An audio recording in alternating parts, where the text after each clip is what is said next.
एक धनी सेठ के 7 बेटे थे। 6 का विवाह हो चुका था। 7वीं बहू आई। वो सत्संगी माँ बाप की बेटी थी। बचपन से ही सत्संग में जाने से सत्संग बस गया था जीवन में। ससुराल में घर का सारा काम तो नौकर चाकर करते हैं। जेठानियां केवल खाना बनाती है, उसमें भी खटपट होती रहती है। बहू को सुसंस्कार मिले थे कि अपना काम स्वयं करना चाहिए और प्रेम से मिलजुल करके रहना चाहिए।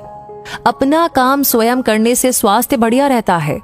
उसने युक्ति खोज निकाली और सुबह जल्दी स्नान करके शुद्ध वस्त्र पहनकर पहले ही रसोई में जा बैठी। जेठानियों ने टोका, लेकिन फिर भी उसने बड़े प्रेम से रसोई बनाई और सबको प्रेम से भोजन कराया।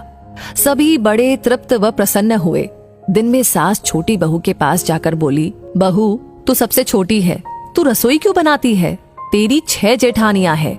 बहू ने कहा, माँ जी, कोई भूखा अतिथि घर आ जाए तो उसको आप भोजन क्यों कराते हैं? सास ने कहा, बहू, शास्त्रों में लिखा है कि अतिथि भगवान का स्वरूप होता है। भोजन पाकर वो तृप्त होता है तो भोजन कराने वाले को बड़ा पुण्य मिलता है। माँ जी, अतिथि को भोजन कराने से पुण्य होता है तो क्या घर वालों को भोजन कराने से पाप होता है?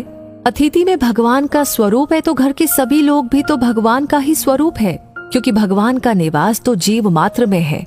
और माँ जी, अन्न आपका, बर्तन आपके, सब चीजें आपकी हैं। मैं जरा सी मेहनत करके सब में भगत भाव रख के रसोई बनाकर खिलाने की थोड़ी सी ही सेवा कर लूं तो मुझे पुण्य होगा कि नहीं होगा? सब प्रेम से भोजन करके तृप्त होंगे, प्रसन्न होंगे तो कितना लाभ होगा। इसलिए माँ जी, आप रसोई मुझे बनाने दीजिए। कुछ मेहनत करूंगी तो स्वास्थ्य भी बढ़िया रहेगा। सास ने सोचा कि बहू की बात तो ठीक है, हम इसको सबसे छोटी समझते हैं, पर इसकी बुद्धि सबसे अच्छी है।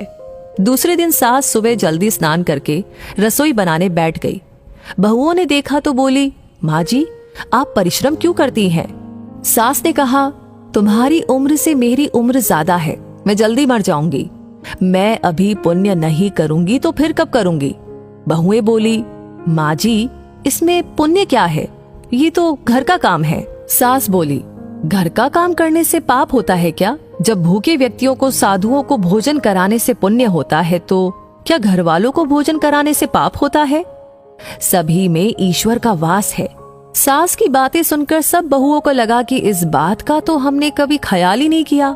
ये युक्ति तो बहुत ही बढ़िया है। अब जो बहू पहले जग जाए वो रसोई बनाने बैठ जाए।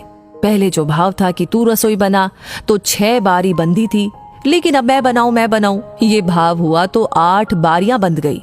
2 और बढ़ गए, सास और छोटी बहू। काम करने में तू कर, इससे काम बढ़ जाता है और आदमी कम हो जाते हैं। पर मैं करूं, इससे काम हल्का हो जाता है और आदमी बढ़ जाते हैं। छोटी बहू उत्साही थी। सोचा कि अब तो रोटी बनाने में चौथे दिन बारी आती है, फिर क्या किया जाए। घर में गेहूं पीसने की चक्की पड़ी थी। उसने उससे गेहूं पीसने शुरू कर दिए। मशीन की चक्की का आटा गरम गरम बोरी में भर देने से जल जाता है। उसकी रोटी स्वादिष्ट नहीं होती, लेकिन हाथ से पीसा गया आटा ठंडा और अधिक पौष्टिक होता है और उसकी रोटी भी स्वादिष्ट होती है। छोटी बहू ने गेहूं पीसकर उसकी रोटी बनाई तो सब कहने लगे कि आज तो रोटी का जायका बहुत ही अच्छा है। सास बोली, बहू, तू क्यों गेहूं पीसती है? अपने पास पैसों की कमी नहीं है। माँ जी, हाथ से गेहूं पीसने से व्यायाम हो जाता है और बीमारी नहीं आती। दूसरा रसोई बनाने से भी ज्यादा पुण्य गेहूं पीसने का है। सास और जेठानियों ने जब सुना तो लगा कि बहू तो ठीक ही कहती है। उन्होंने अपने अपने पतियों से कहा कि घर में चक्की ले आओ, हम सब गेहूं पीसेंगी। रोजाना सभी जेठानियां चक्की में 2-2.5 सेर गेहूं पीसने लगी। अब छोटी बहू ने देखा कि घर में जूठे बर्तन मांजने के लिए नौकरानी आती है। अपने जूठे बर्तन हमें स्वयं साफ करने चाहिए, क्योंकि सब में ईश्वर है तो कोई दूसरा हमारा जूठा क्यों साफ करे। अगले दिन उसने सब बर्तन मांज दिए तो सास बोली, बहू, विचार तो कर, बर्तन मांजने से तेरा गहना घिस जाएगा, कपड़े खराब हो जाएंगे। माँ जी, काम जितना छोटा उतना ही उसका महात्म्य ज्यादा। पांडवों के यज्ञ में भगवान श्री कृष्ण ने जूठी पत्तले उठाने का काम किया था। दूसरे दिन सास बर्तन मांजने बैठ गई। उसको देख कर के सब बहुओं ने बर्तन मांजने शुरू कर दिए।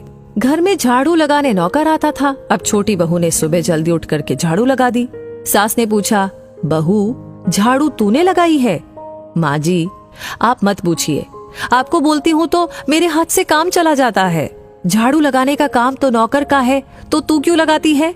माँ जी, रामायण में आता है कि वन में बड़े बड़े ऋषि मुनि रहते थे, लेकिन भगवान उनकी कुटिया में न जाकर के पहले शबरी की कुटिया में गए, क्योंकि शबरी रोज चुपके से झाड़ू लगाती थी, पंपा सरोवर का रास्ता साफ करती थी कि कहीं आते जाते ऋषि मुनियों के पैरों में कंकड़ न चुभ जाए।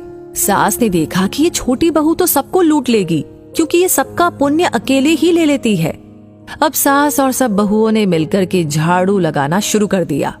जिस घर में आपस में प्रेम होता है वहां लक्ष्मी बढ़ती है, और जहां कलह होता है वहां निर्धनता आती है। सेठ का तो धन दिनों दिन बढ़ने लगा। उसने घर की सब स्त्रियों के लिए गहने और कपड़े बनवा दिए। अब छोटी बहू ससुर से मिले गहने लेकर बड़ी जेठानी के पास गई और बोली, आपके बच्चे हैं, उनका विवाह करोगी तो गहने बनवाने पड़ेंगे। मेरे तो अभी कोई बच्चा है नहीं, इसलिए इन गहनों को आप रख लीजिए। गहने जेठानी को देकर बहू ने कुछ पैसे और कपड़े नौकरों में बांट दिए। सास ने देखा तो बोली, बहू, ये तुम क्या करती हो? तेरे ससुर ने सबको गहने बनवा कर दिए हैं और तूने वो जेठानी को दे दिए और पैसे कपड़े नौकरों में बांट दिए। माँ जी, मैं अकेले इतना इकट्ठा करके क्या करूंगी? अपनी वस्तु किसी जरूरतमंद के काम आए तो आत्मिक संतोष मिलता है, और दान करने का तो अमिट पुण्य होता ही है। सास को बहू की बात लग गई। वो सेठ के पास जाकर बोली कि मैं नौकरों में धोती साड़ी बांटूंगी और आसपास में जो गरीब परिवार रहते हैं उनके बच्चों की फीस मैं स्वयं भरूंगी। अपने पास कितना धन है, किसी के काम आए तो अच्छा ही है, न जाने कब मौत आ जाए और सब यहीं पर पड़ा रह जाए। जितना अपने हाथ से पुण्य कर्म हो जाए अच्छा है। सेठ बहुत प्रसन्न हुआ कि पहले नौकरों को कुछ देते थे तो लड़ पड़ती थी, पर अब कहती है कि मैं खुद ही दूंगी। सास दूसरों को वस्तुएं देने लगी तो ये देख कर के दूसरी बहुएं भी देने लगी। नौकर भी खुश होकर के मन लगा कर के काम करने लगे और आस पड़ोस में भी खुशहाली छा गई। श्रेष्ठ मनुष्य जो जो आचरण करता है दूसरे मनुष्य वैसा वैसा ही करते हैं। वो जो कुछ प्रमाण कर देता है दूसरे मनुष्य उसी के अनुसार आचरण करते हैं। छोटी बहू ने जो आचरण किया उससे उसके घर का तो सुधार हुआ ही, साथ में पड़ोस पर भी अच्छा असर पड़ा। उनके घर में भी सुधार आया।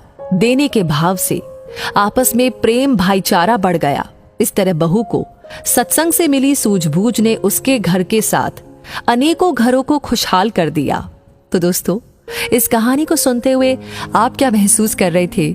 आपकी क्या राय है? हमें कमेंट सेक्शन में लिख करके अपनी राय जरूर बताएं। लाइक ऑलरेडी आपने कर दिया है तो इस कहानी को बहुत सारे लोगों के साथ शेयर करना बिल्कुल ना भूले, क्योंकि आपका हर एक लाइक, हर एक कमेंट, हर एक शेयर हमें प्रेरणा देता है ऐसी कहानियों पर काम करने के लिए, आप तक पहुंचाने के लिए। तो हमेशा ऐसी कहानियां आपको मिलती रहे, उसके लिए करना होगा एक छोटा सा काम, हमारे पेज को फॉलो कर लीजिए। तो मैं मिलूंगी आपसे बहुत जल्दी ही और ऐसी कहानियों के साथ। तब तक के लिए कहूंगी